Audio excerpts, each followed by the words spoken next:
প্রয়াত সাবেক প্রধানমন্ত্রী ও আপসহীন নেত্রী খালেদা জিয়ার ৮২তম জন্মদিন উপলক্ষে রাজধানীর মহাখালীর টিএনটি মাঠে দুস্থ, অসহায় ও অসুস্থ মানুষের মাঝে অনুদান বিতরণ ও দোয়া মাহফিলে অংশ নেন প্রধানমন্ত্রী তারেক রহমান। সরকার দায়িত্ব গ্রহণের মাত্র ৬ মাস চলছে জানিয়ে প্রধানমন্ত্রী বলেন, একটি শিশুর হাঁটতেও ১৮ মাস সময় লাগে। ফ্যাসিবাদী শাসনে দেশের সবকিছু ধ্বংস করা হয়েছিল বলেও জানান তিনি। আমরা দেখেছি কিভাবে বাংলাদেশের অর্থনৈতিক ব্যবস্থাকে ধ্বংস করে দেওয়া হয়েছিল, কিভাবে এই দেশের স্বাস্থ্য ব্যবস্থাকে ভেঙে ফেলা হয়েছিল, বিশেষ করে কিভাবে এই দেশের স্বাস্থ্য ব্যবস্থাকে আরেকটি দেশের উপরে নির্ভরশীল করে তোলা হয়েছিল। আমরা দেখেছিলাম কিভাবে এই দেশের শিক্ষা ব্যবস্থাকে তারা ধ্বংস করে দিয়েছিল। অর্থাৎ শিক্ষা ব্যবস্থাকে ধ্বংস করে দেওয়া মানে আগামী দিনের ভবিষ্যৎকে ধ্বংস করে দেওয়া।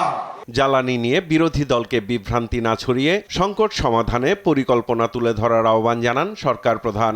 এই বিদ্যুতের সমস্যা রয়েছে, যেই গ্যাসের সমস্যা রয়েছে, সেইটি সমাধানের জন্য তারা যদি সরকার থেকে ভালো কোনো পরিকল্পনা নিয়ে আসতে পারে, যে পরিকল্পনা আগামী ৩ মাসের মধ্যে, বাদ দেন ৩ মাস, আরো ৩ মাস আমি তাদেরকে দিলাম, যদি ৬ মাসের মধ্যে তারা সমস্যার সমাধান করতে পারে, তাহলে তাদের প্রত্যেকটি পরিকল্পনা আমরা বাস্তবায়ন করব।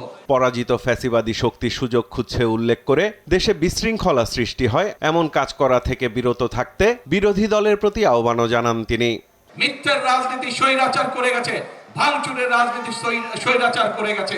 আপনারা জনগণের সামনে প্রতিজ্ঞা করেছেন যে জনগণের জন্য কাজ করবেন, আপনারা জনগণের সামনে প্রতিজ্ঞা করেছেন যে আপনারা দেশ গঠনের জন্য কাজ করবেন। কাজেই সেই সব বিভ্রান্ত রাজনীতি বাদ দেন, সেই সব হঠকারিতার রাজনীতি বাদ দেন।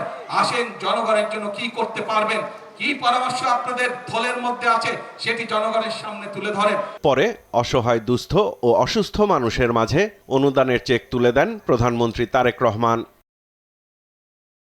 সাইফুল রিপন, দেশ টিভি, ঢাকা।